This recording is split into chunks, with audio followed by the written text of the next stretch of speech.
안녕하세요. 32살 여자입니다. 결혼 4개월 만에 이런 사연을 적어서 보내드리는 게 사실 제 얼굴에 침 뱉기라는 생각이 들어서 주저하기도 했습니다. 연애도 어느 정도 긴 시간을 해왔는데 이 정도로 고쳐 써먹지도 못할 사람이었다는 걸 눈치채지 못했으니 제 잘못이 가장 크기도 하겠네요. 직장도 변변찮은 것도 알았지만 제가 안정적이고 큰 회사에 다니고 있어서 크게 문제가 될 거라는 생각도 한 적이 없습니다. 단지 연애하던 동안 저한테 잘하는 모습에 저도 결혼하기에는 조금 늦은 나이라는 생각을 했다 보니 직장이 변변찮다고 하더라도 인성 하나만 보자고 스스로에게 위안을 삼기도 했습니다. 남편에게 두 얼굴이 있었다는 건 결혼 후에는 알게 되었어요. 저와 비교했을 때 한참 모자란 남편이지만 그래도 결혼을 결심하게 된 건 시부모님이 엄청 좋은 분들이셨다는 이유가 가장 컸어요. 결혼 전에 처음 시부모님을 만났을 때도 아들 자랑보다도 제 걱정을 더 많이 해주셨거든요. 아직 시부모님이 보기에도 한참 모자란 남편인데 어디가 좋아서 결혼까지 결심하게 되었냐고 하시며 모르고 싶으면 언제든지 물러도 좋다고 농담처럼 말씀하시기도 했습니다. 사람 덜 된 남편 데려가줘서 정말 고맙다고 몇 번이고 말씀해주셨고 힘든 일이 있다면 무조건 저를 도와주시겠다고 약속도 해주셨고요. 부모님 인품이 이 정도나 되니 남편이 당장은 보잘것없지만 저에게 잘해주던 모습도 분명 부모님의 영향이 크다고 생각했고 사람 하나만큼은 제대로겠거니 하는 생각이 들어 결혼을 하기로 했습니다. 남편은 모아놓은 돈조차도 얼마 되지 않았지만 제가 모아놓은 돈 이상을 시댁에서 지원해 주셨어요. 남편은 그나마 월입 50 정도 받는 중소기업을 다니고 있었는데 결혼하기 얼마 전에 저랑은 상의도 없이 회사를 그만두고 나왔습니다. 저랑 상의도 없이 정한 일이니 당장 그걸 가지고 대판 싸우게 되었어요. 무슨 영업일을 시작할 거라면서 믿어달라고 말하는데 너무 자신있게 말하니 하지 말라고 하기도 뭐하고 이미 회사는 그만둔 상황이었으니 그냥 한번 믿어보자고 생각했어요. 당장에야 수입이 없겠지만 저렇게 자신있게 말하니 뭐라도 보여주겠지 하는 마음에 어디 한번 두고 보자 했어요. 시부모님이 지원해주신 돈도 있고 당장은 밥 굶고 살 것도 아니고 재벌이도 넉넉했으니까요. 그렇게 믿었던 제가 바보 같네요. 자기 체면을 그렇게 중시하는 그런 놈인지는 이번에야 처음 알게 되었습니다. 시어머니가 주신 돈을 가지고 외제차를 리스로 하나 계약을 하고 1,000만 원짜리 손목시계를 사가지고 왔습니다. 돈 한 푼도 못 벌고 있으면서 너가 그런 게 어디에 필요하냐고 대판 싸우게 되었어요. 이혼한다고 울고불고 싸우다가 결국 시부모님께까지 이 상황을 말씀드리게 되었네요. 시어머니께서 애가 아직 철이 없어서 그런 거니 예물한 셈 치고 이번 한 번만 넘어가달라고 부탁을 하시더라고요. 당연히 그게 말이나 되는 소리냐고, 그걸 어떻게 그렇게 퉁을 치냐고, 안 된다고 바득바득 소리를 지르면서 못 살겠다고 했어요. 두 번 다시 그런 사치품에 쓸데없는 돈 쓰지 못하게 확실하게 못을 박아둘 테니 한 번만 용서해주면 안 되겠냐고. 남편을 대신해서 저에게 몇 번이고 사과를 하시니 하는 수 없이 그 일은 그렇게 넘어가게 되었어요. 시부모님이 주신 돈은 제 명의 통장으로 새로 바꾸어 주셨고 시계값까지 채워서 주셨습니다. 남편은 그 뒤로부터는 쓸데없이 돈을 쓰는 일은 없었지만 얼마 되지도 않는 용돈을 받아다가 그렇게 짝퉁을 사모으더라고요. 명품을 차고 있다고 사람들이 너를 무시하지 않는 게 아니라고. 사람이 먼저 명품이 되면 알아서 너를 알아봐 줄 거라고 몇 번을 말하는데도 자기를 가르치려 들지 말라고 다투게 되었어요. 결혼한 지 얼마 되지도 않았는데 그때부터 남편과는 삐걱거리기 시작했습니다. 결혼식을 올리고 나서도 집들이를 수십 번을 준비해야만 했어요.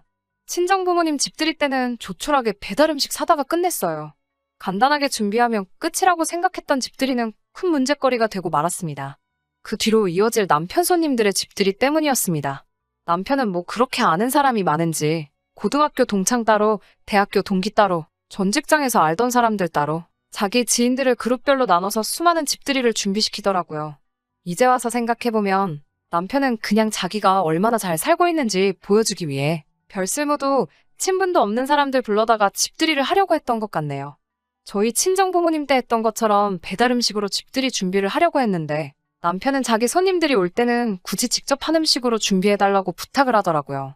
한번 집들이를 할 때마다 데려오는 인원이 워낙에 많다 보니 저도 배달 음식으로만 준비하기에는 자금적으로도 부담이 있고 해서 직접 음식을 준비하기로 했습니다. 직접 음식을 준비했다지만 사실 제가 직접 한 건 별로 없었어요.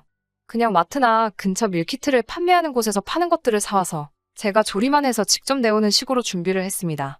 오히려 남는 재료가 없으니 경제적인 부분에서도 많이 절약이 되어서 조금 손이 가기는 했지만 괜찮다고 생각했습니다.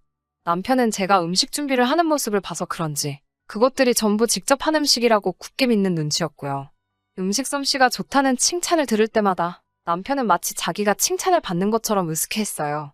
그렇게 수많은 집들이를 치러가면서 별일 없이 보내고 있었는데 남편과 이 지경까지 오게 된 사건은 생각지도 못한 날에 발생했습니다.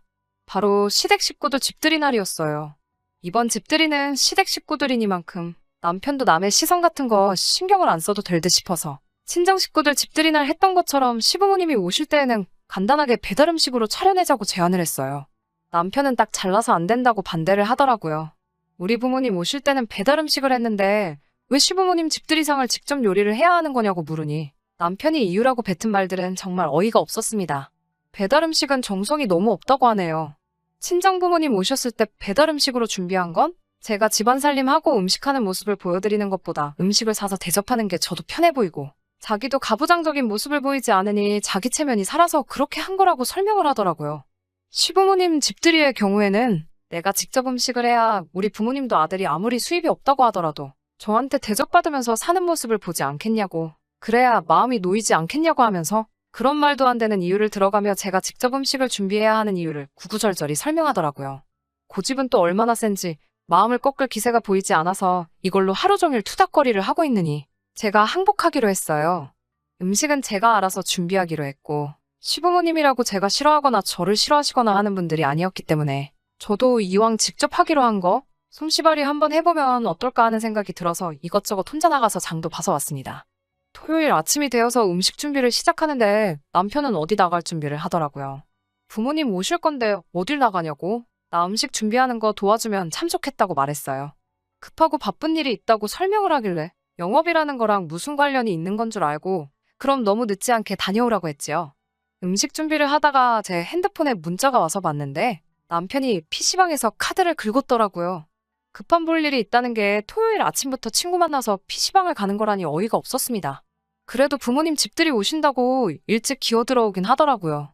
일찍 온 김에 이제 음식 준비하는 거 도와달라고 부탁을 했더니 놀다 와서 기분이 좋았는지 흔쾌히 알겠다고 하더라고요.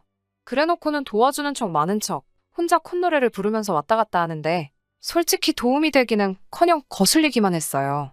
혼자서 준비를 거의 다 끝내고 이제 마지막 요리를 준비하려는 상황인데 시간이 조금 빠듯해 보여서 남편한테 도와달라고 했어요. 이제 새우만 튀겨내면 준비는 거의 다 끝난다고 하고 냉동실에서 미리 준비해놓은 냉동새우를 꺼내는데 남편 표정이 순식간에 일그러지더니 저한테 화를 내기 시작했어요. 너 지금 시부모님이 오시는데 음식을 냉동새우로 하고 있는 거냐고, 시댁이 웃음냐고 한마디 하더라고요. 제가 무슨 상다리가 휘게 차려놓은 건 아니지만 그래도 기분이 상하더라고요. 새우 손질도 이미 다 끝나 있고 제가 알기로는 냉동새우가 살아있는 상태에서 급냉을 한 거라서 저는 그게 더럽다거나 문제가 될 거라고 생각하지는 않거든요. 그리고 준비하던 게 새우를 튀김을 하고 나서 그 위에 간이 강한 양념을 끼얹는 요리이다 보니 냉동새우를 사용하는 게 더 편하고 경제적이라고 생각했어요. 뭐가 문제냐고 한마디 했더니 이건 정성이 부족하지 않느냐며 당장 가서 생새우를 사오라고 난리를 부리더라고요. 시부모님 오기로 1시간은 다 되어가고 생새우 사다가 손질하고 튀겨내고 하려면 당연히 시간에 맞출 수가 없으니 정생새우로 해야겠으면 집들이를 내일로 미루자고 말을 했죠. 두 분은 진작에 이쪽으로 오시려고 출발을 하셨을 테니 남편은 입만 대빨 나와서 궁시렁대고 도와줄 생각은 전혀 하지도 않고 궁시렁대고만 있었어요. 시간이 조금 촉박했기 때문에 일이 좀 와서 새우 해동한 거 물기 좀 제거해달라고 하니 냉동새우 가지고 뭔 그런 수고를 하냐며 해동하느라 찬물에 담궈놓았던 새우를 물기도 제거하지 않고 펄펄 끓는 기름솥으로 그냥 던져버리더라고요. 당연히 해동하느라 물에 젖어있던 새우는 기름에 들어가자마자 이리저리 튀기 시작했고 퍽퍽 튀는 기름이 불 앞에 서 있던 제 손등과 얼굴로 마구 튀었어요. 제가 화상에 얼얼해서 얼굴을 부여잡고 고통스러워하고 있는데 남편은 괜찮냐고 걱정하거나 미안하다고 사과하기는커녕 그러니까 생새우를 샀어야지 하면서 제 잘못이라는 듯이 말을 하더라고요. 생새우도 손질하고 물기를 제거하고 해야 하는 게 맞는 건데 그딴 소리나 하고 있으니 기가 차서 말도 안 나오더라고요. 화상 때문에 병원에 가봐야겠다고 하니 이제 곧 부모님 오시는데 어딜 가려고 하냐고 그깟 기름 몇 방울 튄 거 가지고 엄살 좀 부리지 말라고 하면서 무서운 표정으로 성질을 부리는데 표정이나 말투가 전에는 한 번도 본 적이 없는 상태로 화를 내고 있으니 그 순간에는 저도 살짝 겁이 나기 시작했습니다.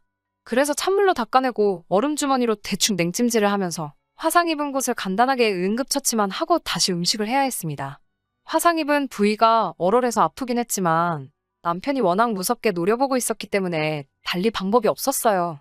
음식 준비가 끝나고 얼마 안 있어서 시부모님이 오셨고 시부모님은 상에 차려진 걸 보고 뭘 우리 온다고 음식을 이렇게 많이 했냐고 고생했다고 하시면서 정말 고맙다고 하시더라고요. 남편도 그 말에 기분이 풀렸는지 제 칭찬을 하면서 자기가 뭐라고 이렇게 매일같이 상전 대접을 받으며 산다고 너스레를 떨고 있었어요. 밥을 먹고 있는데 화상 입은 곳이 쓰라려서 잠깐 얼굴을 찡그리게 되었어요. 시어머니께서 그런 저를 눈치를 채시고는 제 얼굴에 빨갛게 부어있는 화상 자국을 보게 되었습니다. 며느리 얼굴이 왜 그러느냐고 물어보시는데 그 순간 참아왔던 게 폭발을 해버린 건지 울며불며 시어머니 앞에서 음식 준비하면서 있던 일을 다 말해버렸어요. 시부모님은 제 말에 그 말이 사실이냐며 남편을 노려봤어요. 인자하기만 하신 분들인 줄 알았는데 불같이 화를 내시며 배가 부는 앞에서 남편을 정말 개패듯이 두드려 패기 시작했습니다. 남편은 흠씬 두들겨 맞다가 소파 구석까지 도망가서는 그제서야 잘못했다고 살려달라고 무릎을 꿇고 싹싹 빌기 시작했고요. 그 길로 시부모님은 집들이는 됐고 병원부터 가야겠다며 저를 데리고 근처 병원으로 향했습니다. 병원에 갔더니 심재성이도 화상이라 한동안 흉이 남을 수도 있다고, 그래도 응급처치를 제대로 한 덕분에 그렇게 심하지는 않을 거라며 다행이라고 말해줬어요. 시어머니께서 이쁜 며느리 얼굴에 상처가 나서 어떡하냐고 하시면서 남편한테 너는 이런 마누라 얻은 게 평생의 복인지도 모르고 똥오줌도 못 가리고 결혼한 지 얼마나 됐다고 이혼당해도 살 행동들만 골라서 하고 있냐고요. 저런 놈은 용서도 해줄 필요도 없다고, 집도 제 명의로 되어 있고 원한다면 결혼할 때 받은 지원금도 일부 저에게 주신다고 차라리 이혼을 하라고 하셨어요. 다음부터는 남편이 제 기분 조금이라도 상하게 할 때마다 무조건 연락을 달라고 하시더라고요. 그 길로 바로 집으로 찾아오셔서 그에 상응하게 아주 혼쭐을 내주시겠노라고 하시면서요. 남편하고는 조금 사이가 괜찮아졌어요.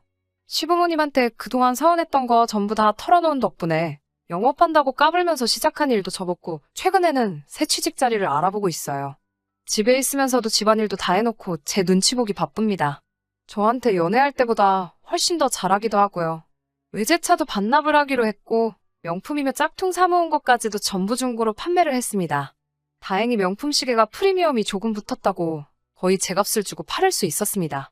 아직 제 얼굴에 선명하게 남아있는 화상 자국을 보면 속이 상하기는 하는데 병원 말로는 시간이 지나면 흉도 안 지고 사라질 거라고 해서 다행이라고 생각합니다. 제 친구들은 시어머니가 탈출시켜줄 때 진작에 이혼을 하는 게 좋지 않겠냐고 하는데 저는 시부모님 믿고 남편에게도 한 번 더 기회를 줘보려고요. 제가 또 한 번 바보 같은 결정을 내린 걸 수도 있지만 그날의 사건으로 인하여 남편이 조금씩 바뀐 모습을 보여주고 있어서 그거에 한번 기대를 해보려고 합니다. 앞으로 행복한 날만 가득했으면 좋겠어요. 그러면 이렇게 사연 줄이도록 하겠습니다.